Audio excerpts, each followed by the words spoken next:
एक अजीम मुजाहिद के दास्तान। किस्त नंबर 13। एक अहम और नाजुक फैसला। गाजी बाबा की जिंदगी में कई बड़े बड़े कठिन और सख्त मराहिल आए, बल्कि इनकी जिंदगी का तवील हिस्सा मुश्किलों और सख्तियों में ही गुजरा। मगर 2000 में जब जैश मोहम्मद सल्लल्लाहु अलैहि वसल्लम बन गई, उस वक्त तंजीम की तब्दीली का मरहला उनके लिए सबसे नाजुक मरहला और कठिन मरहला था। जाहिर है वो उस वक्त वादी के अंदर सैकड़ों मुसल्लाह मुजाहिदीन के चीफ कमांडर थे। किसी भी किस्म की गलत फहमी या जल्दबाजी किसी बहुत बड़े हादसे को जन्म दे सकती थी और मुजाहिदीन के दरमियान इंतशार का सबब बन सकती थी। इन्होंने बेस कैंप में जिम्मेदारों से राब्ता करके ये कहा कि मैं जल्दबाजी में कोई फैसला नहीं कर सकता, बल्कि तमाम साथियों से मशवरा करके और इन्हें एतमाद में लेकर आगे कदम बढ़ाऊंगा। इस नाजुक सूरत हाल में गाजी बाबा ने अपने तमाम डिस्ट्रिक्ट और तहसील कमांडरों के नाम एक एक तफसीली खत लिख दिया, जिसमें तमाम कमांडरों को हिदायत की गई कि वो अपने पास मौजूद तमाम साथियों के साथ नई सूरत हाल के हवाले से मुकम्मल और तफसीली मशवरा करके जवाब दें कि वो साबिका तंजीम में रहना चाहते हैं या जैश मोहम्मद सल्लल्लाहु अलैहि वसल्लम में शमूलियत इख्तियार करना चाहते हैं। चुनाचे ये खत तमाम जगहों पर पहुँचे। खुतूत के जवाबात पहुँचते पहुँचते तकरीबन 20 दिन लग गए। इस दौरान गाजी बाबा ने अपनी जात के हवाले से फैसला करने से पहले चंद सवालात किए। 1. वादी में हमारा जो मौजूदा सेटअप है, उसको मजीद आगे बढ़ाने के लिए दोनों तंजीमों में से कौन सी तंजीम बेहतर वसाइल मुहैया कर सकती है। 2. कदीम और जदीद तंजीमों में किसके कायदीन की बाहम हम आहंगी और प्यार मोहब्बत ज्यादा है। 3. उलमा की सरपरस्ती किस तरफ ज्यादा है। बेस कैंप से लॉन्चिंग कमांडर मुफ्ती असगर खान साहब ने उनके सवालात के तसल्ली बख्श जवाब दिए और कहा कि सीट अप को अच्छे अंदाज में जैश ही चला सकती है और क़यादत में हम आहंगी के हवाले से भी जैश मोहम्मद सल्लल्लाहु अलैहि वसल्लम साबिका तंजीम से कहीं आगे है। और जहां तक उलमा की सरपरस्ती का सवाल है तो जैश का ऐलान ही अकाबर उलमा ने किया है। उसी दौरान डिस्ट्रिक्ट जिम्मेदारों के जवाबात भी मौसूल हुए, जिनमें अक्सर साथियों ने वजाहत के साथ जैश के हक में फैसला सुनाया और बाज ने उन पर फैसला छोड़ा कि आप फैसला करें, हम आपके साथ हैं। इस मशावरत में तकरीबन 20 दिन लग गए। इसके बाद इन्होंने साथियों समेत जैश मोहम्मद सल्लल्लाहु अलैहि वसल्लम में शमूलियत का ऐलान कर दिया। जैश का परचम इमाम अल मुजाहिदीन सल्लल्लाहु अलैहि वसल्लम ने थाम लिया। हमारा एक पड़ोसी मुजाहिदीन का खास हमदर्द था, पेशे से दर्जी था, इसलिए मुजाहिदीन के कपड़े, पाउच और जैकेट्स वगैरह भी सी लेता था। काफिरों को इसकी सरगर्मियों का इल्म था, इसलिए वो अक्सर उनके जेर अताब रहता था। गाजी बाबा के साथ इसके करीबी मरासिम थे। महीने में 2 बार कैद में रहकर और इंडियन आर्मी का बेपनाह तशद्दुद सहने के बाद भी इसके खुलूस व मोहब्बत में कमी नहीं आती थी। इजाज भाई मेरे बाबा के साथ बहुत अकीदत रखते थे। एक दफा वो हमारे घर में आए और मौजूदा हालात पर बाबा के साथ गुफ्तगू कर रहे थे। इन्होंने कहा, काफिरों ने मुझे बहुत तंग किया, तो एक रात में गमगीन और परेशान सोच रहा था कि या अल्लाह मैं क्या करूं, मुजाहिदीन का साथ देना हमारा फर्ज है और इधर काफिरों ने जीना मुश्किल कर दिया है। कई दिन कैद में रहता हूं तो पीछे बच्चों की रोजी रोटी का भी मसला बन जाता है। इस परेशानी में सौगी ख्वाब में देखा, एक पर नूर चेहरे वाले बुजुर्ग हाथ में परचम लिए चल रहे हैं। उनके पीछे साजिद जिहादी जा रहे थे और उस्ताद जिहादी के पीछे नौजवानों की एक जमामत चल रही थी। मैंने किसी से सवाल किया, ये कौन साहब हैं? जवाब मिला है उस्ताद जिहादी हैं। मैंने कहा, इन्हें तो मैं जानता हूँ, जिनके हाथ में परचम है, मैं उनके बारे में पूछ रहा हूँ। जवाब मिला, आप इन्हें नहीं पहचानते?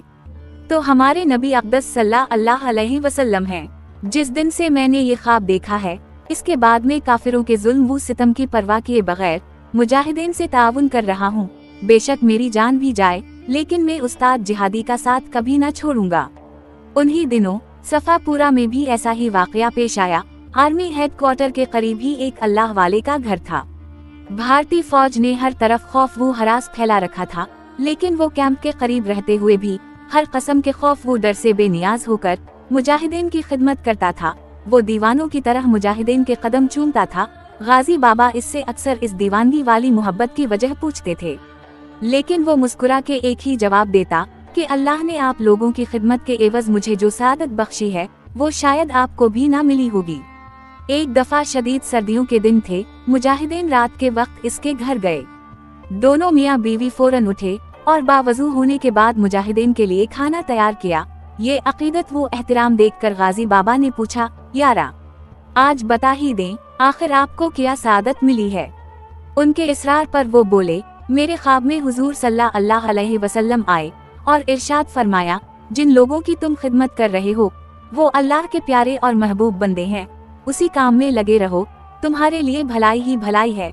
इस ख्वाब के बाद मैंने या मेरी अहलिया ने आप लोगों को बगैर वजू के कोई चीज नहीं खिलाई। इस बात से जिहाद और मुजाहिदीन की अजमत का अंदाजा लगाया जा सकता है, जिसकी बदौलत एक आम इंसान को दीदार नबी सल्लल्लाहु अलैहि वसल्लम जैसी अजीम सादत हासिल हो जाती है। जैश मोहम्मद सल्लल्लाहु अलैहि वसल्लम के मारज वजूद में आते ही इस लश्कर का परचम मेरे नबी सल्लल्लाहु अलैहि वसल्लम ने थाम लिया। इसलिए कफर के बेशुमार हरबों के बावजूद ये लश्कर कायम दायम रहेगा इंशाअल्लाह, और क़यामत तक उम्मत मुस्लिमा को अजमत व गैरत का दर्ज देता रहेगा। जिहाद कश्मीर में अक्सर मुजाहिदीन के साथ ऐसे ईमान अफरोज वाक़यात पेश आते रहते हैं और नुसरत खुदा व नदी के बेशुमार वाक़यात जिहाद कश्मीर को ग़ज़वा हिंद साबित करने के लिए काफ़ी हैं। रीछ और मुजाहिदीन। क्रश पहाड़ी पर एक मुश्किल और दुश्वार जगह पर एक बड़ा गार था। उसके चारों तरफ खड़ी और नोकीली चट्टानें थीं। इंतहाई दुश्वार गुजार होने के बावजूद भी गाजी बाबा और इनके शाहीनों ने इसके अंदर पड़ाव डाला। जब रात हुई तो एक मोटा ताज़ा रीछ गार में दाखिल हुआ। रीछ साहब हैरान वो परेशान रह गए कि मेरे घर पर कौन लोग कब्जा जमाए बैठे हैं। मुजाहिदीन ने रीछ को देखते ही गने संभाल ली। गाजी बाबा ने इन्हें फायर करने से रोक दिया, क्योंकि कश्मीर के जंगलों में खौफनाक किस्म के दरिंदे होने के बावजूद कभी भी किसी दरिंदे ने मुजाहिदीन को नुकसान नहीं पहुंचाया, बल्कि कई मौकों पर उनकी मदद करते रहे।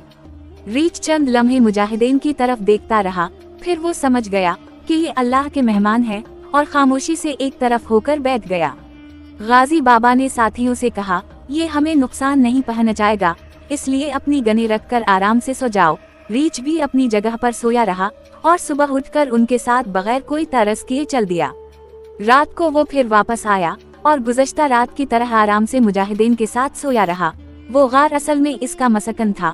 मुजाहिदीन ने वहाँ राशन और बिस्तर वगैरह लाकर वहाँ महफूज हाइट बना ली। रीछ के अंधेरे घर में एक अरसा रौनकें लगी रहीं। मुजाहिदीन नज़में पढ़ते या तिलावत करते रहते, वो एक कोने में बैठा खामोशी से सुन रहा होता था, गोया वो भी उनकी जबान समझ रहा हो। एक सुबह वो हसब मामूल अपने शिकार की तलाश में चला गया। उस वक्त गाजी बाबा 4 साथियों के हमराह गार के अंदर मौजूद थे। सुबह 10 बजे का वक्त था।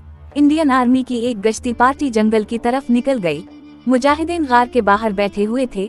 इन्होंने आर्मी को ऊपर की तरफ आते देख लिया, लेकिन वो नाले की दूसरी तरफ से आ रहे थे। वो सिर्फ 20 फौजी थे, जिन्हें मौत इस तरफ ले आई थी। मुजाहिदीन बुलंदी पर थे और भारतीय फौजी उनके लिए तरनवाले की मानिंद सामने पड़े हुए थे, इसलिए मुजाहिदीन ने इन्हें छोड़ना मुनासिब न समझा। इन्होंने ताक कर दुश्मन का निशाना लिया, फिर एक साथ कलाशनकोफ के बर्स्ट फायर किए। पहले ही हमले में कई फौजी हलाक और कई जख्मी हुए। भारतीय फौजियों को भागने के लिए रास्ता नहीं मिल रहा था, क्योंकि पहाड़ी रास्ते काफी तंग होते हैं।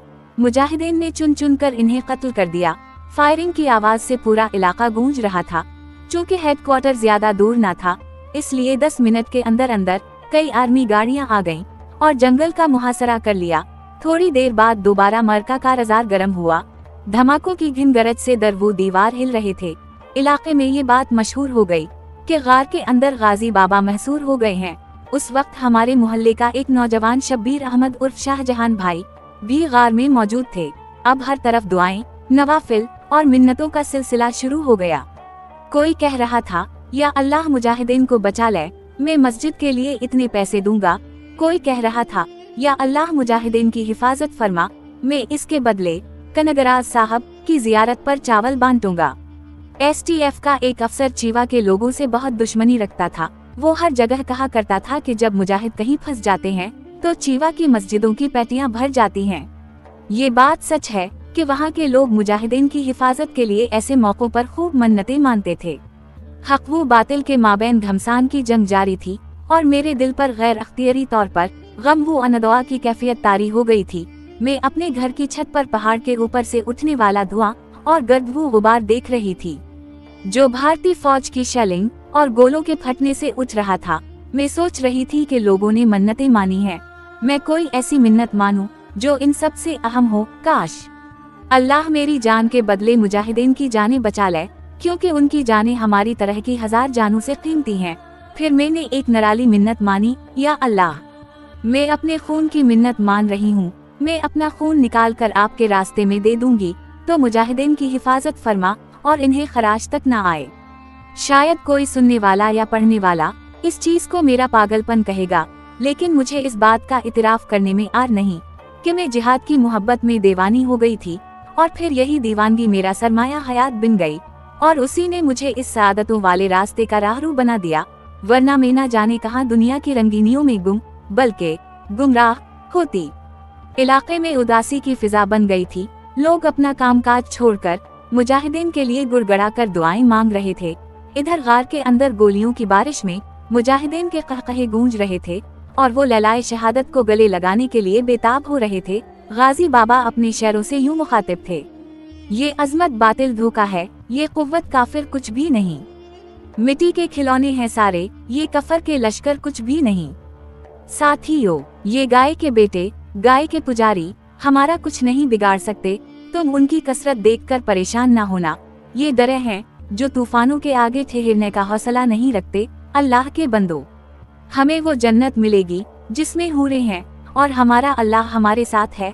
अल्लाह पाक कुरान मजीद की सूरत मुहम्मद में फरमाता है, और काफिरों का कोई मददगार नहीं है। गाजी बाबा गार के दहाने पर पोजीशन लिए बैठे थे।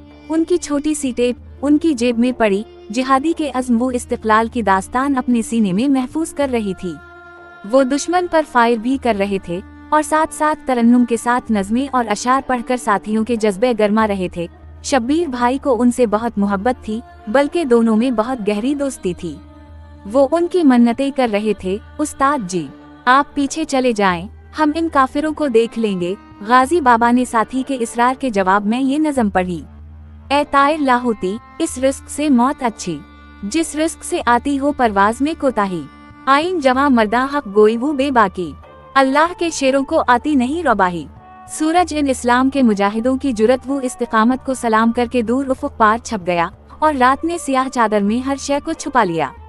इंडियन आर्मी ने गार के दहाने पर चारों तरफ आग के अलाव रोशन किए, ताकि अंधेरे का फायदा उठाकर मुजाहिदीन निकल न जाएं। इन्होंने लाइट मशीन गन LMG के जरिए गार के ऊपर शदीद फायरिंग की। गाजी बाबा अंदर से धाड़ रहे थे, काफरू हम नहीं डरते इस LMG से, तो कर कितना फायर करता है। वो लोग जिंदगी और मौत की फिक्र से आजाद थे, क्योंकि उनकी मौत दायमी जिंदगी की नवीद थी। चूँकि दिन भर झड़प जारी रही थी, इसलिए रात को खाना खाने के बाद वो गार के आखिर में आराम की गर्ज से लेट गए। उनके दिलों को अल्लाह ताला ने ऐसा सुकून और इत्मीनान बख्शा था कि मैदान कारज़ार में भी इन्हें नींद आ गई। ख्वाब में एक पर नूर चेहरे वाले बुजुर्ग आए और उनसे कहा, उठो और यहाँ से निकल जाओ, आप लोग बहिफाजत निकल जाओगे। वो लोग खुद को थोड़ी देर के मेहमान समझ रहे थे, लेकिन अल्लाह ताला ने उनके लिए नुसरत के दरवाजे खोल दिए थे। जब उनकी आँख खली तो रात का आधा हिस्सा बीत चुका था। दुश्मन की गनें भी वक्ती तौर पर खामोश हो चुकी थीं। वो ख्वाब के बारे में सोच रहे थे कि क्या करना चाहिए, क्योंकि वो गार एक दुश्वार गुजार और ढलवान जगह पर था। उसी दौरान उनकी नजर एक छोटे से कीड़े पर ठहर गई। उसे उर्फ आम में जुगनू कहा जाता है। वो चमकता हुआ कैड़ा उनके पाँव को छूकर बाहर की तरफ जाता है, आकर दोबारा उनका पाँव छू लेता है। गाजी बाबा को कई मौकों पर ऐसे वाकयात पेश आए थे। वो जुगनू को बगौर देख रहे थे। बिलाखिर वो समझ गए कि ये अल्लाह ताला की नुसरत है, और सच्चे ख्वाब ने भी रहनुमाई की है। साथियों से मशवरा करके इन्होंने मुहासरे से निकलने का फैसला कर लिया। वो करालिंग करते हुए इंडियन आर्मी के बीच से निकल गए। अल्लाह ताला ने काफिरों को अंधा कर दिया। गार के करीब ठंडे यख पानी का चश्मा था। वो इसके बीच से करालिंग करते हुए दूर निकल गए और सीधा पन्निनगाम चीवा में आए।